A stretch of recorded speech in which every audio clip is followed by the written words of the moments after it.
Cupping glasses na ipinapatong sa likod na tila humihigop at ang resulta, malaumbok sa likod. Pero paano kung imbis na baso ang gamit sa dry cupping o ventosa, kaserola? Gumaan yung pakiramdam ko at saka nawala yung sakit. Ligtas at epektibo nga ba ang DIY ventosa sa bahay?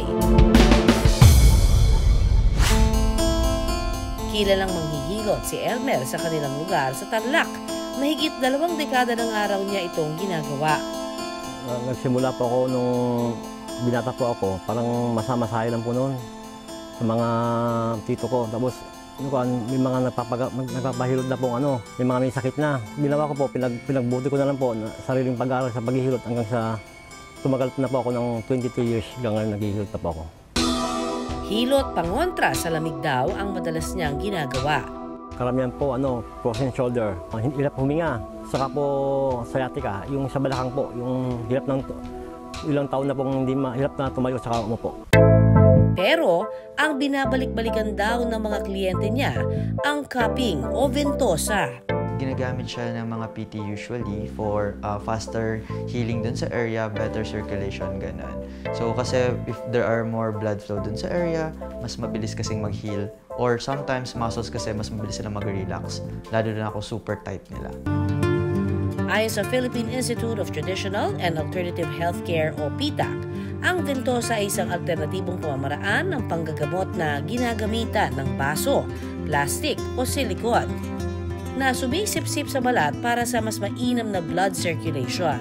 Ang mga benepisyo ng cupping ay ang pagpapabuti ng daloy ng dugo, pag-relax ng muscle, pagpapagaan or nakakatulong sa pagpapagaan ng stress. Pero ang ventosa ni Elmer kakaiba dahil ang gamit niya imbis na cupping cups o glasses. Ang gamit niya ay normal na baso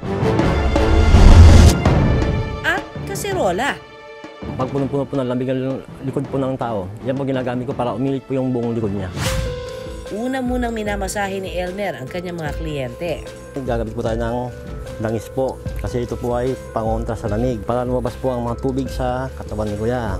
Pangalawa po ay puhulihin po natin yung kanyang mga lamig sa katawan. Yan po.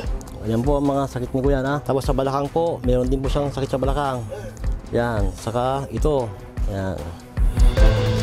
Tinitignan din niya kung saan naaayon ilagay ang mga baso at kaldero. Tatlo po, hago din po natin yan para lalambot po ang kanyang likod. Meron na rin siyang frozen shoulder. Kasi dapat po ito maabot dito. Ayaw na rin po. Ayan, nahirapan na po siya. Kaya ang tama po yan, dito po sa yan, balikat. Yan. Kita nyo?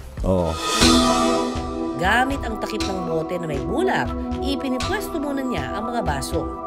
Sa ating papahigupan ng apoy.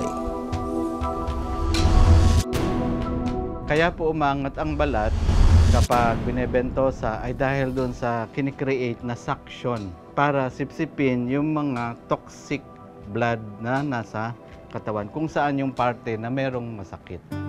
Matapos ang 2 baso, tsaka niya ilalagay ang kaserola. Hintayin niyo pong higupin niya ang yan, kaserola. Sandali po yan, mga 3 minutes na po. Ayon sa PITAC, ligtas naman ang ventosa basta't profesional ang gagawa. Ina-advise po namin na mas mabuting may kaalaman ang mag-a-apply ng ventosa. Kasi sila yung may kaalaman, eksperyensa kung paano gawin ang ventosa at yung pamamaraan kung paano maiwasan ang kaligtasan, sanitasyon, para kung may sakaling kontraindikasyon ay magawa ng paraan. Dahil naging kultura na sa mga probinsya ang paglapit sa mga manghihilot ng bayan, paalala ng PITAC. Kung gagamit kayo ng kaldero o ventosa, may mga tamang kagamitan po para sa ventosa. Kung kaldero po, yung malalaki, hindi po yun yung tamang kagamitan para sa pagventosa. Si Elmer, nag-iingat naman daw kahit sa bahay ginagawa ang ventosa. parang masarap pong maging trabaho at makakatulong po sa mga may karamdaman.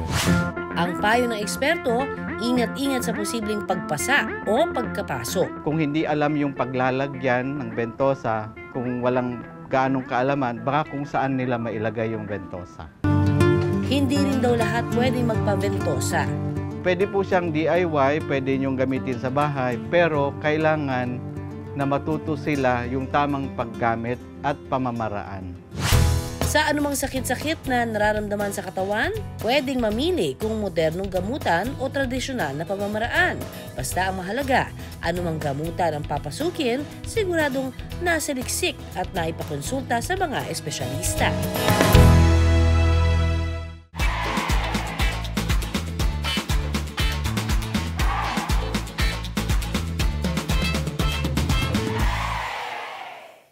Maraming salamat sa pagtutok sa Pinoy MD. Para po sa iba pang kaalaman tungkol sa ating kalusugan, mag-subscribe na sa GMA Public Affairs YouTube channel. And of course, don't forget to hit the bell button for our latest updates.